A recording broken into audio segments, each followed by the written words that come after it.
Wanita hari ini. Wanita hari ini bijak mengatur, mengurus mata wataknya. Usahawati, ibu, istri, permaisuri. Wanita hari ini di zaman modern masih kekalkan adatnya.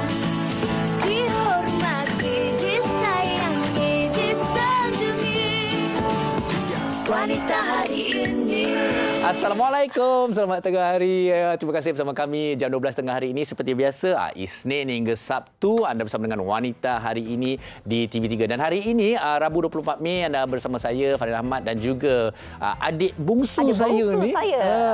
Syaira Izzati bersama kita. Betul, Tok Farin sihat? Baik, Alhamdulillah. Alhamdulillah. Dan kita harapkan juga penonton di luar sana juga sihat walafiat sekiranya ada penonton di luar sana yang diuji dengan masalah kesihatan, masalah kewangan atau apa sahaja ujian yang menimpa anda. Teruskan berjalan, teruskan positif. InsyaAllah doa kami semua mengiringi anda semua. Salam sayang untuk semua. Seperti mana macam kami juga. Walaupun kami bermasalah, anda semua tak tahu kan kerana kami sentiasa tersenyum. Okey, baik. Terima kasih. Kita terus ceriakan hari ini dan topik yang menarik juga untuk hari ini. Jadi pastikan anda terus bersama sepanjang 1 jam ini. Tetapi sebelum itu ada sesuatu yang menarik juga perkembangan terkini yang mungkin Syira boleh kongsikan bersama dengan kita. Betul tu Faris. Semalam Mahkamah Tinggi menolak permohonan pengasas rumah bonda iaitu Siti Bainun untuk menangguhkan pelaksanaan hukuman atas kesalahan mendera dan juga menganiaya remaja sindrom Down dikenali sebagai Bella.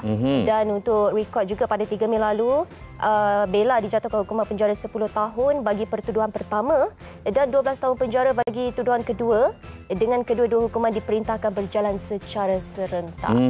Dan ini juga bermakna rayuan telah dibuat. Secara ringkasnya untuk pemahaman kita adalah di mana beliau cuma buat rayuan tetapi rayuan itu telah ditolak. Ini bermakna hukuman itu terus kekal. Dan apakah seterusnya, mungkin kita akan terus berkongsi dengan anda tentang perkembangannya dari semasa ke semasa. Baik, kalau kita nak lihat kembali kepada artikel ini, permohonan itu ditolak dengan dilaporkan berkata tiada keadaan khas dan luar biasa bagi membolehkan mahkamah membenarkan penggantungan pelaksanaan hukuman itu. Ya, jadi itu sedikit perkembangan terkini tentang kes adik Bella. Dan baik, seperti mana kita katakan pada hari ini, kalau hari Rabu, mungkin hari ini kita nak cerita sikit pasal keluarga. Saya suka bercakap tentang keluarga ni. Tapi sebelum kita ke topik hari ini, ada sesuatu di TikTok yang kami ingin kongsikan yang ada kaitan dengan topik kita pada hari ini. Jom kita tengok. Sama-sama kita saksikan. Mengenai keluarga juga.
So I'm sure, and in my head because I'm yours. I can't pretend, I can't ignore you right from me. Don't think you wanna know just where I've been.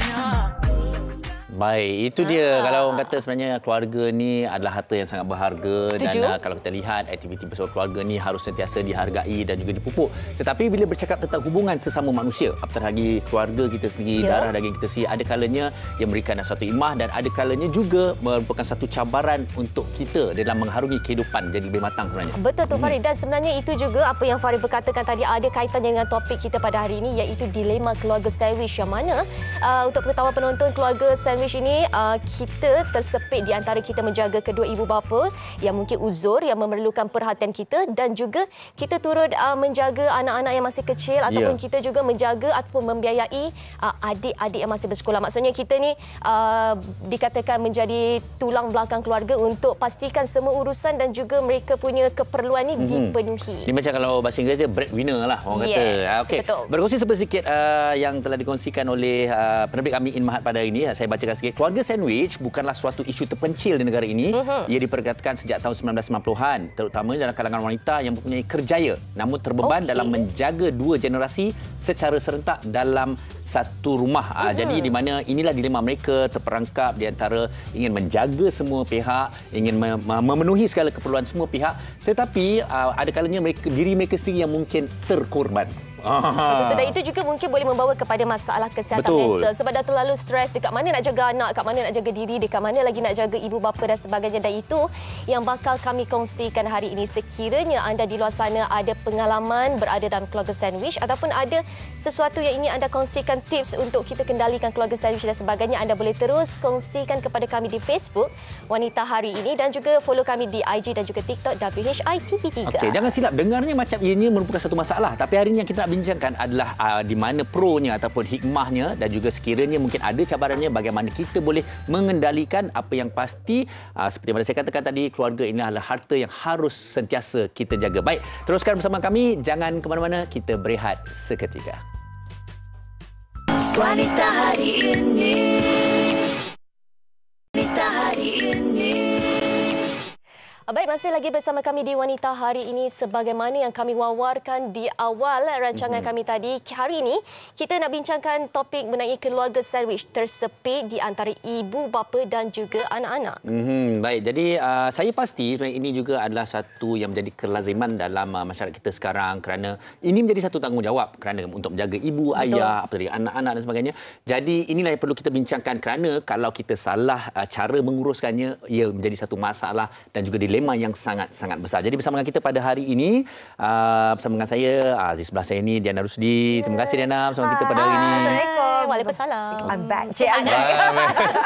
Okey, dan juga Dr. Nur Safatul Azmin Abdul Razak, Pensyarakanan Jabatan Psikologi Pendidikan dan Kaunseling Fakulti Pendidikan Universiti Melaya bersama kita pada hari ini. Terima kasih Assalamualaikum Doktor, sihat ya? Waalaikumsalam. Alhamdulillah. Alhamdulillah. Okey, baik Doktor Diana dan juga Fahrin. Untuk kita membuka topik perbincangan kita hari ini, tersepit di antara ibu bapa dan juga anak-anak, keluarga sandwich. Doktor, apa yang boleh kita faham mengenai situasi ini? Okey, baik. Terima kasih atas soalan. Bila kita menyentuh kepada keluarga sandwich, apa maksud keluarga sandwich ni? Keluarga yang suka makan sandwich? Ataupun keluarga apa balik ke, keluarga apa kan? So maknanya karakteristik ni kita kena kenal pasti apa yang dimaksudkan dengan keluarga sandwich. Bila kita menyentuh kepada keluarga sandwich, saya boleh klasifikasikan dia mengikut akronim lah. SANDWICH.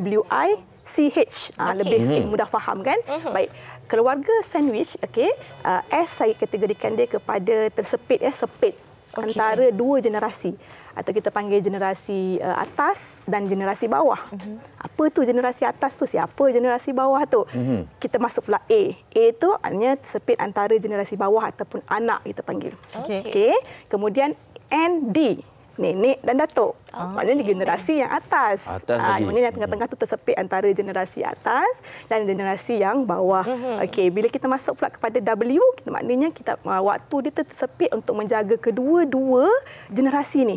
Maknanya nak menjaga ibu bapa yang mungkin perlukan perhatian yang khusus, penjagaan kesihatan, ya, waktu-waktu macam gitu, ataupun parent yang memang kita perlukan dia perhatian yang khusus lah untuk penjagaan kesihatan. Pada masa yang sama juga dia terbeban untuk menjaga kepentingan dan keperluan untuk menjaga anak-anak pula. Anak-anak yang masih kecil.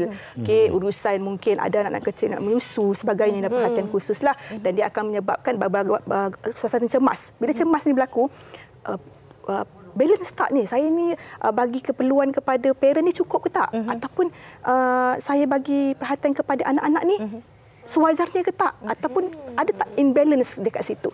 Dan mungkin kemungkinan situasi daripada sandwich ini akan mencetuskan kepada isu health, kesihatan mental, kita rasa macam anak yang tak berguna sebab tak boleh bagi perhatian yang khusus kepada ibu bapa yang memerlukan dan sebagainya. Inilah kita panggil karakteristik keluarga sandwich. So kita boleh tengok anda dalam kategori keluarga mana, nuklear, extended maupun sandwich family. Kenapa ni sandwich? Bukan apam balik, lapis. Nak go je.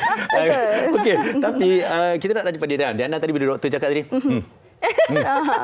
maknanya dia ada pengalaman dia yang tersendiri. Betul. Jadi dia dah kongsikan bersama kita. Okey, sebab Diana memang sangat faham bila cakap pasal, because Diana anak bongsu yang jauh jarak umur dengan my parents, dengan adik-beradik yang lain. So bila cakap pasal keluarga sandwich ni adalah ditersepit antara ibu bapa yang berumur dan juga anak-anak yang masih kecil. Itulah dia. So when I was staying with my parents, masa saya duduk dengan mak ayah saya, my parents masa tu memang dah 60-an ke atas, tapi nasib baik masih lagi able, masih lagi boleh buat kerja macam biasa. Betul, boleh berdikari lagi. Tapi at the same time saya pula ada anak-anak kecil yang baru, kita baru berumah tangga, baru nak ada anak, baru ada newborn. Lepas tu nak mendidik anak-anak tu, memang kita tersepit. Tapi tersepit dari segi Diana, waktu itu bukan dari segi financial ataupun attention dekat ibu bapa dan juga anak-anak, tetapi dengan cara didikan pula. Kita yang generasi kita, didikan kita lain. Parents kita punya didikan lain. Kan? Okay, generasi faham. Sebab dia generasi boomer, kita generasi lain. So wow. Tapi maksudnya memang Diana punya dari segi tersepit pula adalah kerana didikan anak-anak tu. Okey, maknanya mak ayah kata, didik anak awak sekian. Tapi kita pula berpendapat yang berbeza pula. Ya, tapi dari segi macam tu pula adalah atuk nenek ni lebih manjakan anak kita.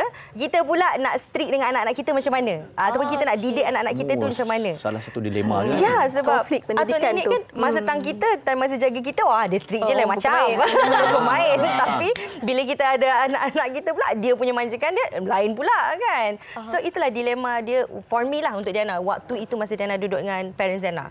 Tapi rasa tertekan tak? Tertekan masa tu, tertekanlah masa tu. Tapi ada pros dia juga kan. Ada macam mak ayah kita memberikan kasih sayang yang lebih tu pun bagus juga. Betul. Kan. So dia tengok keadaan kadang-kadang. Dia tengok waktu dia juga. Dia punya waktu pun ada juga. Okey, baik, itu perkongsian dari Diana. Kita nak bacakan sedikit perkongsian daripada rakan kita di Facebook, iaitu daripada Afina Lia katanya. Saya balik kampung 2016, alhamdulillah dapat menjaga mak saya dari segi kesihatan juga makanannya. Alhamdulillah setakat ini anak-anak menantu saya pun turut serta menjaga upahnya, dan kadang-kadang sesekali bawa pergi makan juga. Kami adik-beradik pun sentiasa prihatin tentang kesihatan mak juga belah mertua saya. Alhamdulillah mak pun sihat. 25 hari bulan 5 2023 ni dah 84 tahun. Alhamdulillah, semoga terus dipanjangkan usia. Saya pun dah balik duduk di kampung, duduk di KL dah 8 tahun ni, berdekatan dengan mak. Alhamdulillah anak-anak saya semua boleh terima perkara ini. Baik, Farid. Alhamdulillah. Ini yang alhamdulillah macam dah settle down dah. Ya. Yes. Tapi ini satu lagi secara adilnya saya nak bacakan juga. Di mana dari Leni Hartini ni. Yang ini betul-betul ni. Okey, ini betul luahan. Memang tersepit dan kadang-kadang burn out. Cuma mampu menangis dan luahkan pada pasangan. Alhamdulillah lepas dah luahkan back to normal, dan pasangan juga memahami saat-saat getih. Dia betul tau, bila kita ada mak ayah, kadang-kadang mak ayah ni dah tua, kita terfokus pada nak menjaga hati. Nak tegur kita takut, nak buat apa kita takut. Sudahnya itu mungkin salah satu daripada dilema yang kita hadapi sebenarnya. Betul tu, Farin. Dan doktor, kalau kita lihat sendiri dekat komen-komen ni, kebanyakannya kita dapat melihat peranan pasangan yang menyokong kedudukan kita, yang menyokong keadaan kita. Sejauh mana orang sekeliling ni mainkan peranan untuk terus menyokong individu yang berada dalam situasi ini? Betul. Normalisasi kita di dalam komuniti, kadang-kadang kita lihat peranan banyak dimainkan oleh pihak wanita. Saya tak kata mungkin Farin dari pihak lelaki kan takut marah saya pula kan. Takut. Muka saya dah berubah dah. Tetapi macam kalau kita tengok tadi dalam komen-komen tersebut, betapa pentingnya peranan yang dimainkan oleh selain daripada golongan wanita. Salah satu yang susuk yang paling kuat untuk menyokong adalah pasangan itu sendiri. Suami adalah satu kita panggil tunjang untuk menyokong kelangsungan wanita ini untuk rasa dia ni contribute untuk keluarga. Kadang-kadang kita stres, kita kata dia burn out dalam proses untuk menjaga hati ibu bapa nak menjaga ni. Kadang-kadang ibu-ibu ni kan kadang-kadang bila ada satu keadaan di mana mereka marah, tak sihat dan sebagainya, perbuatan itu akan memberi satu situasi yang sangat-sangat menduta kecitakan kita. Kan? Mungkin penat fizikal ni kita akan pulih, tetapi kadang-kadang penat emosi. Kan kita masih lagi terngiang apa yang diperkatakan oleh ibu bapa kita dan something kan. Inilah masanya untuk kita meluahkan kepada pasangan sebagai sumber sokongan untuk pasangan. Kadang-kadang pasangan kita tu tak adalah orang kata boleh menyelesaikan masalah, tetapi menjadi pendengar. Betul? Pendengar. Dan saya sangat berterima kasih juga kepada pasangan-pasangan yang sangat sentiasa menyokong apa yang dilakukan oleh para isteri. Dan itu menjaga ibu bapa bukan satu keputusan yang mudah untuk dilakukan. Ya. Masuk saja ibu bapa, golongan-golongan tua kan, ditambah lagi dengan ibu bapa yang sakit memerlukan sepenuh perhatian dan penjagaan, termasuk lagi dengan isu kewangan. Ya.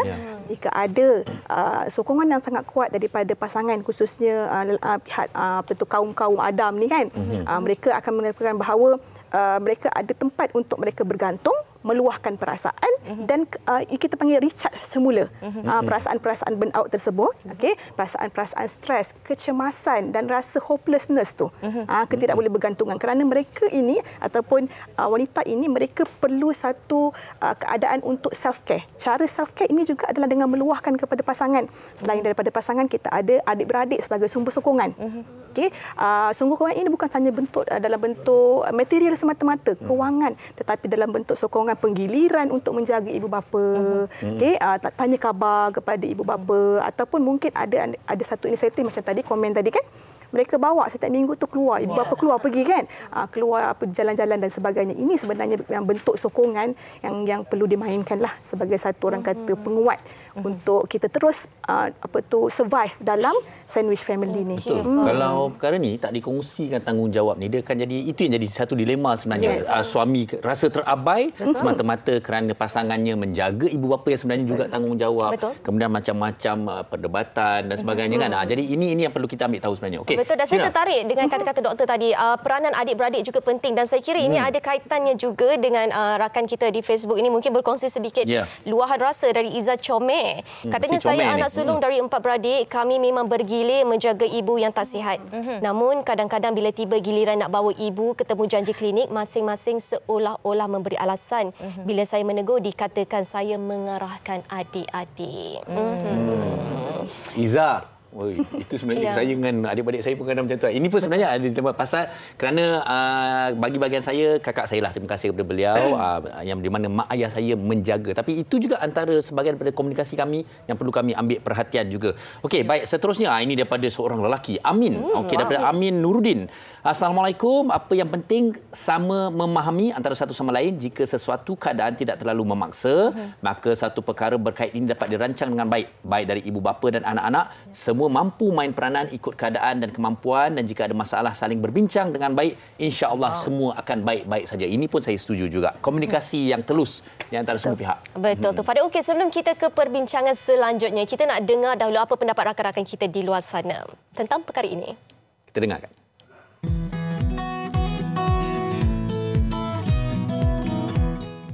Keluarga sandwich. Ni macam benda baru ni.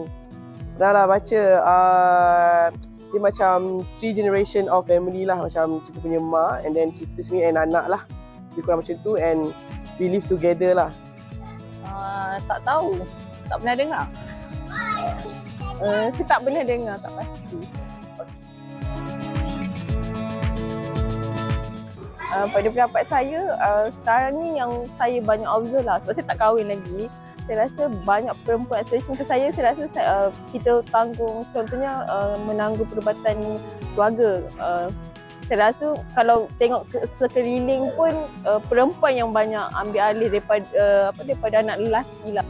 Pengalaman diri sendiri, saya duduk bersama family, mak dan ayah, and kami pun adik-beradik kena bantu jugalah, tetapi sebagai saya seorang wanita ni, kita kena share juga segala perbelanjaan. So, pada pendapat saya, benda tu sekarang tak boleh dielak and benda tu agak biasalah untuk rakyat Malaysia.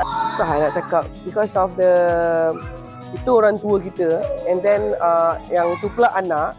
So actually memang supposed to be for parents memang kita memang kena tanggung lah and anak pun also lah. And for me myself, my father memang duduk dengan I and then dengan anak lagi and I pun ibu tunggal. So pendapatan tu memang ni lah, kita bahagikan lah satu rumah tu duduk and we live together lah. Actually okay je duduk sekali pun, tak ada masalah pun sebenarnya because apa yang kita makan dia orang makan, apa yang ada kita bagi je, itu je. Okey, baik. Pelbagai pendapat tapi itulah juga seperti mana kita katakan komunikasi dan juga pemahaman. Dan sememangnya benda ni kadang-kadang orang kata sebagai mudah untuk kita ungkapkan, tetapi apabila kita berhadapan dengan situasi itu sendiri barulah kita tahu tentang cabarannya. Baik. Mungkin antara orang yang pernah menghadapi cabaran itu ialah Diana sendirilah. Okey, tapi Diana ada perbezaannya. Anda pernah melalui satu situasi bersama dengan ibu bapa dan kemudian tidak, tetapi kita masih lagi dalam lingkungan sistem sokongan tu. Betul. Okey, jadi kita dah memahami dan kemudian mungkin tugas tu diambil alih orang lain. Bagaimana untuk kita teruskan juga memberi sumbangan kepada keadaan ini? Betul. Support system macam doktor cakap tadi memang sangat-sangat penting. So when I moved out and then ibu bapa saya makin berusia, so my brother, abang saya yang tolong jaga ibu bapa saya masa tu. Kalau katakan pergi hospital, pergi check up, kalau demam, terjatuh sikit, so it's always my brother. So I faham dalam situasi yang macam, okay Diana, I need to take a breather. Hujung minggu can you take mama atau papa out? So okay lah. So memang betul, I faham. Sebab I tahu macam betapa stresnya nak menjaga orang tua kadang-kadang kan. Kalau kita nak melawan, bukanlah melawan, tapi kita nak bertegur, nanti kata melawan pula kan. So I faham. So hujung minggu I akan take turns. I akan ambil my dad atau my mum bawa pergi makan, pergi jalan-jalan, pergi pusing-pusing rounding KL kadang-kadang kan. Bawa my dad tengok rumah-rumah lama dia masa tu. Nostalgic sikit lah kan. So bila kiranya dad macam hari Jumaat, Sabtu Ahad ataupun Sabtu Ahad tu, at least my brother boleh tenang dia mungkin boleh spend time dengan anak dia pula ataupun dia nak spend time dengan kawan-kawan dia kan. Typical guys punya me time pula. Lepas tu bila kata dah settle benda tu, dia nak papa mama dah balik kat situ. So at least my brother boleh jaga dengan orang kata lebih tenang, more fresh punya penjagaan lah dengan my parents pula kan. At least dia dah ada time out dia. So as adik-beradik memang kita kena ada di support system. Kita kena sebulat suara lah, sebulat hati lah. Walaupun kita tak verbally cakap pun, at least kita tunjuk dari segi support macam tu. Okey, tak apalah, you dah jagakan meh, kita bawa mama pergi makan jap. Kalau katakan tak boleh ambil weekend sekalipun, bawa keluar makan malam pun okey je. At least that 2 jam untuk orang carer tu, untuk tenang tu, it helps a lot doktor. Betul. Betul. Okey, ini mungkin menjawab juga tadi komen tadilah tentang mungkin ada dolak-daliknya dan sebagainya. Tapi saya kira di kalangan adik-beradik ataupun orang sekeliling kalau memahami, ini adalah salah satu cara untuk kita bantulah. Sebenarnya bila dia nak cakap macam tu pun, saya pun ada serba salah saya sendiri juga. Tapi mungkin kita rasa kalau kita berpeluang, kita tawarkan, kita offer kepada yang penjaga tu sebenarnya. Lebih kepada sikap bertolak ansur, faham adik-beradik juga perlukan healing mereka untuk mereka keluar. Okey, tadi saya tertarik dengan Diana cakap tadi, nak mendekati orang tua ni bukan mudah. Kadang-kadang kalau kita nak tegur sikit pun takut kita ni dikatakan menjawab ataupun mereka terasa hati. Jadi doktor, apa agaknya pendekatan terbaik yang boleh kita gunakan untuk kita beritahu kepada mereka yang ini situasi kita dan ini situasi keadaan sekeliling untuk mereka ni faham tanpa terasa hati? Okey. Satu, ini soalan yang sebenarnya bergantung kepada bagaimana keluarga itu dia membesar dalam sesuatu sistem kekeluargaan. Sebab kadang-kadang ada setengah individu ataupun keluarga ni, parent dia open je untuk ditegur. Open saja kalau anak-anak ni nak melontarkan perbincangan ataupun kata, "Ma, ayah, yang ini rasanya tak betul ni." Itu berbalik pula kepada bagaimanakah cara betul sebuah keluarga itu berkomunikasi secara terbuka. Bila kita sebut pasal komunikasi secara terbuka ni, kadang-kadang anak-anak ni takut sebab apa mereka dah dibiasakan dengan komunikasi satu hala, ataupun bila kita nak melontarkan suatu perkara, kita rasa parent kita ni ada autoriti yang lebih tinggi berbanding dengan anak-anak. Okay? That's why tadi saya katakan sejauh mana komunikasi terbuka itu mampu difahami dan dimanifest atau transform dalam keluarga. Sebagai contoh, ada keluarga yang kadang-kadang bila dia nak berbincang satu perkara yang kadang-kadang sangat sensitif, tetapi dimulakan dengan saya minta maaf Ma, saya nak bercakap begini, Ma rasa bagaimana? Ataupun kita bagi suggestion pada dia, ataupun kita rasa macam Ma rasa okey tak begini, kita come out dengan perbincangan. Dia akan jadi satu yang tegang sekiranya mungkin ada parents, dia ada school of thought yang parent sentiasa betul. Maksudnya saya tua, you kena anda kena hormati apa yang ini. Dan saya pernah mengalami pengalaman yang sama. Maknanya okeylah. Kita panggil ibu bapa ni mungkin merasakan dirinya ni adalah orang yang sentiasa betul. Jadi anak-anak ni nak bagi sesuatu yang ini, dia agak sukar sikitlah. Saya angkat tangan. Saya kena angkat tangan. Pasal sebelum doktor lebih lanjut saya nak bawa hala tu sedikit berbeza. Okey, ini cukup menarik. Saya pasti hari ini juga pasti ada mak ayah yang juga menonton. Bukan saja mereka dalam situasi yang kita bincangkan sekarang. Okey, bagi ini bagaimana untuk mereka juga mungkin dengarkan kita ni mereka tersedar dan bagaimana mereka pula boleh membantu anak-anak ini. Pasal tadi kan school of thought, cara membuka pembasaran yang berbeza dan kemudian anak-anak ni pun kadang-kadang takut. Jadi macam mana? Kadang-kadang bila di tempat mereka ni, kadang-kadang mereka sendiri pun ada dilema mereka sendiri. Ya Allah, aku menyusahkan anak aku. Aku ini dan macam-macam yang menyebabkan bukan terpancar sebagai satu yang memudahkan, tetapi dia akan jadi satu komplikasi yang lain pula. Farin, saya tertarik bila kita rasa macam tu ada ibu bapa, mereka dah tua ataupun dah merasakan bahawa sepatutnya dalam usia begini anak-anak dah rasa selesa. Kan parent dah rasa macam biarlah dia melalui kehidupan dia sendiri. Tapi pada waktu ini anak-anak masih lagi rasa disusahkan oleh ibu bapa. Pemikiran ini akan menyebabkan kadang-kadang dia akan transform into tingkah laku. Dia akan jadi rebel, dia akan rasa aku ni tak berguna dan sebagainya parents kan. Jadi ibu bapa ni ataupun dia merasakan bahawa bagaimana kita nak twist keadaan yang menyusah ini kepada suatu situasi yang menyumbang kepada kesihatan keluarga. Sebagai contoh, kalau dia merasakan bahawa ada peranan dia untuk jagakan anak sebagai contoh. Okey, maksudnya bila ada keperluan-keperluan yang tak memerlukan pun perhatian khusus oleh anak-anak, dia boleh buat sendiri sebagai contoh. Maka dia boleh contribute melalui yang itu, ya. Dan dia kadang-kadang ibu bapa sentiasa terbuka untuk menerima pendapat daripada anak-anak. Kalau anak-anak kata begini, Ma ataupun ayah, salah tu buat yang begitu-begitu, dia akan reflect balik, salah tu bahagian mana. Mungkin ada perubahan life cycle di situ yang menyebabkan ibu bapa ni akan rasa sudah tiba masanya untuk dia menukar cara corak pemikiran supaya lebih membantu kefungsian keluarga itu sendiri. Itu lebih penting sebenarnya. Okey, kadang-kadang takutlah memang ada depresi sendiri tapi terpancar juga lain. Sebenarnya satu lagi saya nak sebut, kalau tak kiralah tentang bagaimana menyumbang dan sebagainya, tetapi sebenarnya pahala sebenarnya untuk anak-anak ni sebenarnya. Betul, pahala kita menjaga dan juga berbagi kepada ibu bapa. Baik, saya nak raikan lagi komen-komen rakan kita di Facebook yang berkongsi pengalaman mereka. Daripada Ida Damia, katanya Assalamualaikum. Waalaikumsalam. Topik ini memang betul-betul kena dengan saya. Saya 5 beradik, semua perempuan. Ayah dah meninggal, tinggal mak yang lumpuh. Memang tak boleh berjalan, memang berharap dekat anak-anak dia membantu. Yang saya terkilan, adik-beradik tak nak jaga mak yang sakit. Diorang semua lepas tangan dekat saya yang duduk jauh. Diorang semua duduk dekat dengan mak. Tapi diorang sudah penat menjaga mak, basuh birak mak. So sekarang saya tengah tunggu keputusan suami untuk beri keizinan saya menjaga mak. Tak apa, selagi ada mak, biar saya yang menjaga mak. Alamak. Okey, baik Ida Damia, tanya apa-apa pun kepada anda. Dan Emilia, okey, Emilia ni satu lagi, ini kisahnya, jika punya pasangan bolehlah diluahkan. Bagaimana pula jika masih single? Tapi alhamdulillah, syukur dapat galas tanggungjawab ini semenjak ayah sakit 17 tahun lepas. Akulah bapa, akulah kakak, akulah ketua keluarga. Dan sememangnya situasi ini juga sebenarnya kalau bagi mereka yang single ni lebih mudah lah kalau kita lihat. Tapi mungkin itu juga dilemanya, tak ada kawan pula nak bercerita. Okey, kita nak, kalau kita anggap kita single, jaga mak ayah itu juga adalah satu rezeki untuk kita. Kita tak perlu, kita tak kurang sikitlah dilema kita dengan pasangan, kurang sikitlah dengan anak kan. Kita lebih banyak dapat tumpu kepada keluarga kita sendiri. Baik, macam Diana sendiri, waktu Diana berada dengan mak ayah, Diana juga jaga mak ayah. Kita tahu Diana orang yang berkejaya, seorang wanita yang berkejaya dan juga ada anak-anak masa dulu dengan mak ayah, betul? Jadi macam mana pengurusan Diana untuk nak kejar kerjayanya lagi, anak-anaknya lagi, ibu bapanya lagi. Dan melihat sudut positif, ini juga sebahagian daripada rezeki kita sebenarnya. Betul. Diana setuju sangat-sangat. Okey.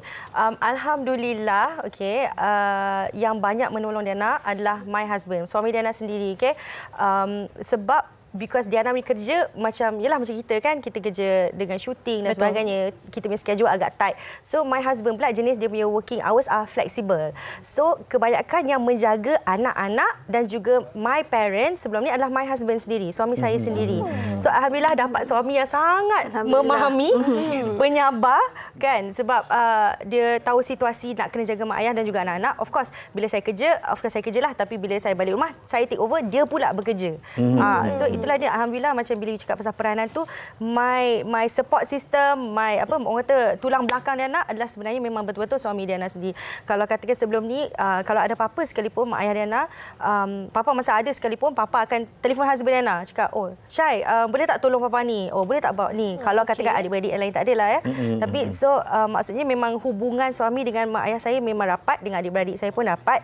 So dia auto memang keluar, mak ayah sendiri, dia dah tak istilah mak mentua, pak mentua dah tak ada dah. Dia memang mak bapak sendiri. So memang sebenarnya memang penting sangat-sangat suami yang memahami. I know it's tough sebagai suami kan, lagi-lagi kalau kata kita isteri, sepatutnya tanggungjawab yang digalas untuk menjaga ibu bapa tu bukan jatuh kepada anak perempuan, tetapi dalam macam doktor cakap, komuniti kita adalah tanggungjawab perempuan. So kalau tak dapat suami yang memahami tu memang tough, sebab ada juga situasi daripada kawan Diana sendiri yang kata macam itulah, macam kenapa awak yang kena jaga pula, bukan anak lelaki ke, awak ada banyak abang, awak seorang je perempuan, macam tu pula kan, nanti bergaduh pula. So alhamdulillah ada situasi Diana, dia memahami, dia sendiri macam okey tak apa, kalau tak ada orang jaga, jom kita jaga. Diana, dia kata, dia ingatkan saya, kita punya mak ayah ni kita berapa tahun je lagi, so we don't know bila dia akan pergi kan. So take this opportunity untuk kumpul pahala you. Macam tu. So alhamdulillah dia memahami sangat-sangatlah. Tapi of course lah, memang manusia kan, kadang-kadang kita ada juga terasa, kita pun ada penat. Memang Diana pun faham, dia pernah burn out, terpaksa jaga masa waktu MCO tu semua orang tengah cuti, tapi semua orang tak bekerja, tapi kita ni kerja kan. Lagi kerja lagi teruk sebenarnya masa time MCO. So dia memang dekat rumah dengan parents dan juga anak-anak. So masa tu dia burn out. Masa dia burn out tu, dia sit down lah, cakap lah ke I, kenapa ni. So okay, then I discuss dengan my family pula macam mana kita boleh buat. Macam tu lah. Dan bercakap mengenai burn out itu juga, saya kira mesti ada jalan keluar ataupun tips-tips yang boleh dikongsikan oleh doktor untuk pasangan yang berada dalam situasi ini. Baik, bila sebelum kita pada burn out ni, dia rasa macam dah tak bermaya dah. Okey, maksudnya bila kita nak menengok bagaimana kita nak cater ataupun bagaimana kita nak handle perasaan burn out ni, antara tips-tips yang paling mudah adalah jangan takut untuk mencari ataupun memenuhi self-care untuk diri kita sendiri. Adalah normal untuk kita merasa letih, kita rasa marah apabila kita mengendalikan bebanan ini antara dua generasi atas dan bawah pada masa yang sama, nak memenuhi semua tuntutan dengan makan, minum, segala-gala, keuangan dan sebagainya. Tidak salah untuk kita mencari me time sendiri. Me time. Dan salah satu yang kedua adalah buat perkara-perkara mengikut prioriti. Sebagai contoh, waktu tu kita kena pasti siapa yang perlu di-entertain dahulu, siapa yang perlu kita kendalikan dahulu. Kemudian kadang-kadang bila kita terlalu meletakkan perfectionist kita, ataupun kita rasa macam semua nak settle pada masa yang sama, mak ayah nak settle bersama anak sama, itu akan datangnya burnout. Jadi tak ada masalah untuk kita merasakan ada mistake berlaku di antara ibu dan bapa kita ataupun anak-anak semasa proses penjagaan tersebut. Dan untuk mengurangkan burnout, carilah sumber sokongan. Meskipun yang tadi kan dia single, nak cari sumber sokongan yang macam mana, kita masih lagi ada sumber sokongan. Bukan sahaja pasangan, kita ada teknologi boleh membantu, banyak support group, banyak informasi-informasi yang boleh kita ambil untuk kita rasa kita dapat sesuatu, orang mendengar luahan kita dan sebagainya. Dan begitu kita kena pasti apakah prioriti kita, dan pada masa yang sama, kalau kita rasa macam tak boleh waktu itu, berani untuk berkata no kadang-kadang. Bila kita contoh, kadang-kadang kita rasa macam kita tak mampu untuk melakukan satu perkara ketika itu. Boleh untuk berkata no dan carilah sumber bantuan yang lain untuk kita support. Perasaan yang no tadilah. Kita rasa macam kita nak jaga waktu tu. Tak salah sebenarnya. Tak salah. Sebab kadang-kadang kita rasa macam kita ni diapit oleh perasaan takut jadi anak derhaka, takut pahala kita kurang, kita jaga jadi banyak dosa pula pada parent kan, sebagai contoh kan, dari ibu yang tak perform kepada anak-anak. Rasa bersalah ini menyebabkan kita akan sentiasa terdorong rasa yes, I'm a yes woman, I'm a yes, semua boleh. Tetapi normal untuk kita rasakan no jika kita tahu limit kita ketika itu, dan kita boleh, sebab kita tahu prioriti kita ketika itu, dan menyebabkan mungkin ada perkara-perkara lain yang mungkin kita terpaksa tangguhkan dahulu. Okey, kita anggap juga itu satu rumusan yang cukup lengkap lengkap daripada Dr. Nur Safatul. Okey, kita nak dengar sebergas juga daripada Diana lah untuk merumuskan ini tentang mungkin bagi mereka yang di luar sana merasakan ini suatu cabaran yang besar untuk mereka. Betul. Okey, thank you so much. Okey, dengan topik ni memang sangat dekat dengan Diana dan pernah melaluinya dan boleh sedang sebut nama suami sekali kalau nak ucapkan terima kasih kepada dia kan. Okey, sebenarnya apa yang doktor cakap tu memang kita kena ada support system, tak kira daripada suami kita ataupun adik-beradik kita ataupun kawan-kawan kita sekalipun, memang kena ada support system yang kuat sebab ini adalah situasi yang saya rasa zaman sekarang ni akan melaluinya ataupun tengah melaluinya. Betul. Bukan Diana seorang, kita ramai yang tengah melalui sekarang. So first and foremost, get the support system.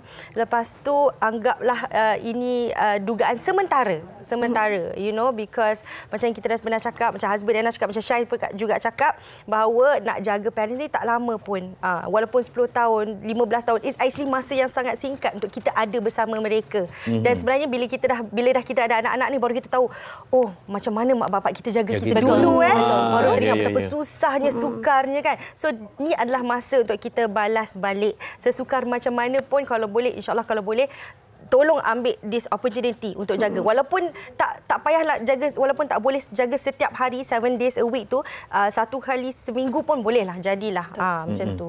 Dan kan lagi sekali kalau katakan burn out tu, cari support system yang boleh tolong kita.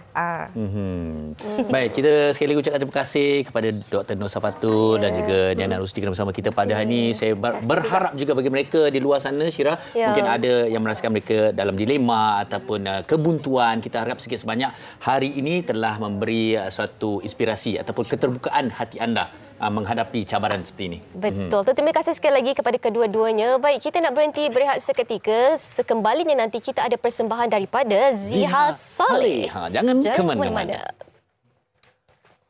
Wanita hari ini.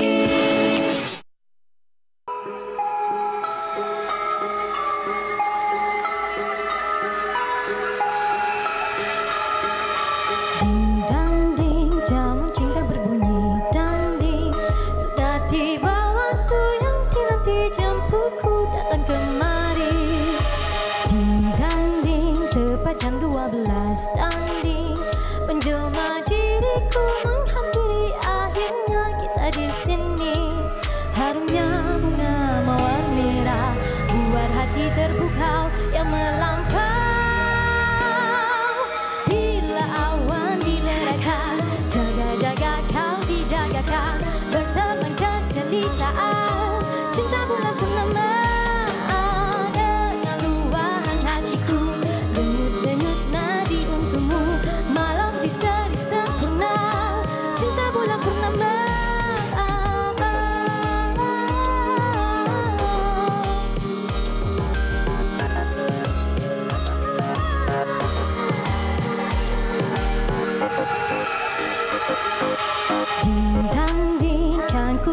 Pergi danding ke duniaku, alam tersembunyi sehala takkan kembali.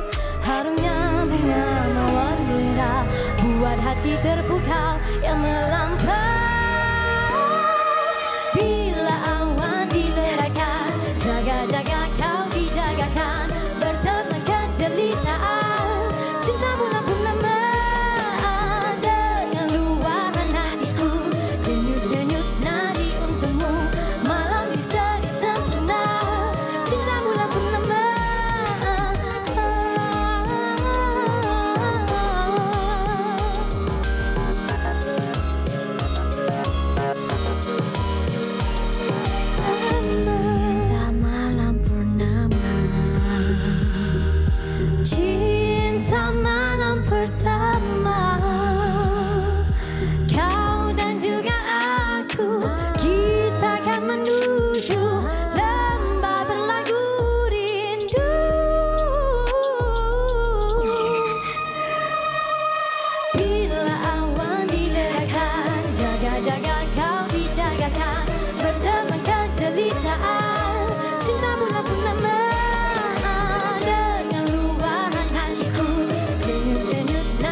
Itu dia Zia Saleh, Cinta Purnama. Malam Tapi ini Purnama. tengah hari, kita ada matahari. Kita ada lampu je di sini. Malam.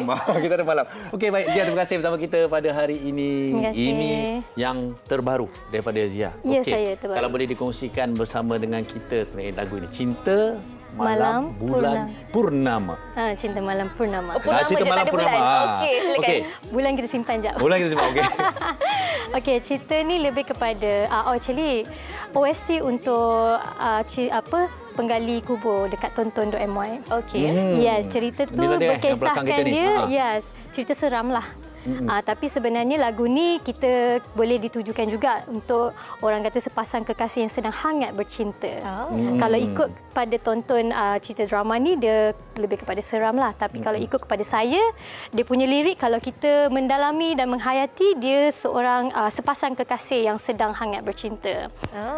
Mungkin boleh ceritakan sedikit di sebalik lirik tu siapakah yang mencipta lagunya, lenggoknya, silakan.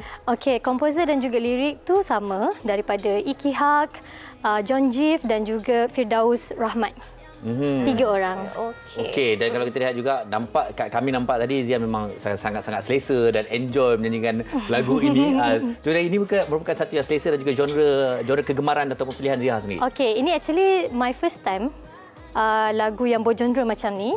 Kalau nak ikutkan, kalau macam Zia sebelum ni, lagu-lagu genre Zia lebih kepada macam ada tradisional sedikit.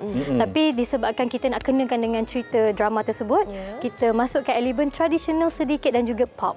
Dan sebab tu dia kedengaran catchy dan ada pop sedikit. Itu mula-mula masuk opening tu dengar lagu tradisional ke apa? Sebab Zia memang betul. popular dengan So lagu. maksudnya dia genre masih begitu. kekalkan lagi Zia punya orang kata personality tradisional tu, kekalkan lagi di situ dan dia campuran tradisional dan pop dalam lagu ni. Ada cabaran tertentu ke untuk pop ni? Cabaran tertentu tu tidaklah, tapi orang kata memang dia berbeza dan juga lain sedikit daripada genre yang Zia bawa sebelum ni, and quite new for me, but I like it so far. Alhamdulillah, macam yang you guys nampak, I'm enjoy with this menyanyi lagu ni. Yes, I'm enjoying this song. Pasti lagi banyak lagu-lagu pop daripada Zia ni, nanti tahu kan. Okey, tapi antara yang menarik juga kami dengar salah satu daripada bait lirik tu ada kita jumpa jam 12. Nampak tak? Pada orang kalau nak pergi dating lah. Mereka yang menghayati Tengok liriknya. Ini pukul 12 malam dia juga. Yelah, takkan tak biasa kan 12 malam kita nak on the phone dulu sebelum tidur. Tapi dia nak jumpa ni. Dia nak jumpa video call macam itulah. Tapi kalau kita nak berkaitkan dengan Konteks cerita dia ni, ni, yes, dia sesuai lah 12 jam malam kan. Maknanya dia kita berjumpa 12 malam tu, jadi anda faham-faham sedikit. Ya, faham-fahamlah sendiri kat situ. Genre seram dan sebagainya. Okey, jadi Zia, memandangkan kalau kita tengok dah mula mencuba sesuatu yang baru, juga semakin selesa, adakah sebarang kemungkinan mungkin selepas ini juga Zia akan ke arah lagu-lagu pop dan juga ballad atau bagaimana? Perancangan seterusnya lah. Perancangan seterusnya tu ada, tapi mungkin orang kata dalam semua lagu-lagu Zia akan ada sedikit elemen tradisional. Macam ni kita akan Zia combinekan dengan pop. But next maybe Zia combinekan dengan ballad, insya-Allah. Nanti tunggulah. Kiranya itu jadi sebagai trademark. Unsur tradisional tu mungkin akan makin Okey, pop bercampur dengan tradisional. Sekarang ni macam mana penerimaan peminat Zia sendiri? Betul. Alhamdulillah, penerimaan orang yang mendengar lagu sebelum ni ada ramai yang macam contoh kawan sendirilah kawan-kawan sendiri menyatakan macam Zia, sedaplah lagu ni. Oh ya ke? Sometimes masa first I record this song, I macam orang kata bukanlah tak ni, sebab ni my first genre campuran tradisional dan pop. I sendiri rasa macam okey tak penerimaan orang dan sebagainya. I ada rasa benda tu dah sedap. But bila result tu dah lagu ni dah siap dan result dia dah orang pun dah mendengar, kawan sendiri mendengarnya dan bagi review, which is diorang happy, diorang suka dengan lagu ni. My mum hari-hari buka. Ibu cakap, ibu hari-hari buka, adik lagu ni sedap pula ibu dengar. Oh ya ke? Alhamdulillah. Kami pun pertama kali dengar. Sedap. Teruskan. Alhamdulillah. Zia, bagi mereka yang ingin terus mengikuti perkembangan Zia sendiri, jadi apakah Instagramnya atau sebarang media sosial lain, silakan. Hai, okey, kepada semua yang belum mengenali saya Zia Saleh, boleh follow saya dekat Instagram Zia Saleh _ dan juga Twitter dan TikTok sama juga. And then perkembangan terbaru saya, sekarang saya banyak juga berlakon untuk cerita terbaru akan keluar pada bulan Jun tentang hati dia. Dan juga yang akan datang pun ada I Love You Sayang, but not sure bila keluar, tapi dalam TV3 juga. Okey, baik. Terima kasih banyak Ziha. Kita ucapkan selamat maju jaya dalam apa pun bidang yang Ziha ceburi, insya-Allah ya. Terima kasih. Okey, baik, kita nak berhenti berehat seketika Fahrin. Jadi anda jangan ke mana-mana. Wanita hari ini.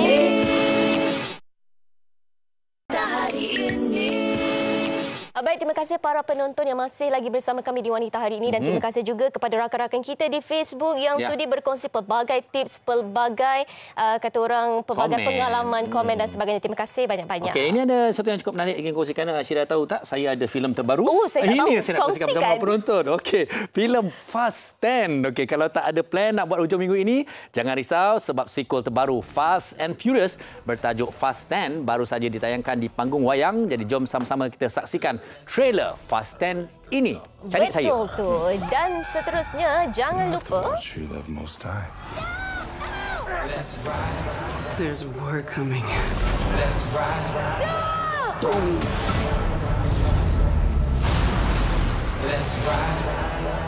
Awak nampak saya? Okey, nampak. Saya nampak tadi awak nampak lalu-lalu kat situ. Okey, baik. Seterusnya juga, jangan lupa untuk saksikan drama Korea di slot Cam Sarang yang bertajuk Dear M pada setiap Selasa hingga Khamis. Jam 11 malam di TV3 dan juga stream eksklusif HD ditonton. Ini dia. 그 글은 우리 모두의 마음을 들뜨게 만들었다. 괜찮으세요?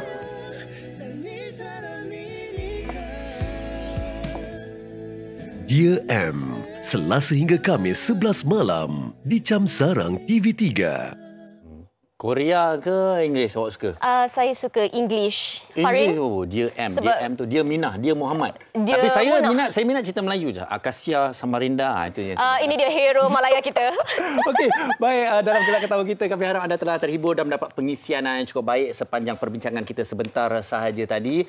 Dan kepada anda kami akan kembali pada hari esok dengan satu lagi topik yang saya kira anda juga perlu beri perhatian. Pastikan anda bersama kami kerana ini mengenai apa yang berlaku sekarang, iaitu tips persediaan menghadapi cuaca panas. Betul tu. Ini penting untuk kita elakkan stroke haba, untuk kita elakkan perkara-perkara yang boleh mengganggu kesihatan kita. Kita beranggapan bahawa panas ni biasa, tetapi banyak kes juga yang boleh meragut nyawa berpunca daripada apa yang kita anggap sebagai remeh ini. Jadi pastikan anda kembali bersama kami esok. Terima kasih bersama kami sepanjang siaran kali ini. Jadi saya Fahrin Ahmad dan juga Syira mengucapkan terima kasih kepada anda sehingga kita berjumpa lagi esok. Assalamualaikum. Bye. Usahawati aliran masa kini dia penyambung warisan Sri Kandi dia, lemah lembut baik budi pekerti, tapi cekal hati dia tabah berani pendidik puteri dalam hal jati diri dia, permaisuri kepada si suami kepada anaknya, dia ratu di hati tunggak keluarga, kalau bukan dia siapa lagi. Wanita hari ini bijak mengatur mengurus mata wataknya, usahawati ibu istri permaisuri. Wanita hari ini di zaman modern masih kekalkan adatnya, dihormati, disayangi, disanjungi. Dia usahawati aliran masa kini dia menyambung warisan Sri Kandi dia, lemah lembut baik budi pekerti, tapi cekal hati dia tambah berani pendidik puteri dalam hal jati diri dia, permaisuri kepada si suami kepada anaknya, dia ratu di hati tunggak keluarga, kalau bukan dia siapa lagi. Wanita hari ini bijak mengatur mengurus mata wataknya, usahawati ibu istri permaisuri. Wanita hari ini di zaman modern masih kekalkan adatnya, dihormati, disayang.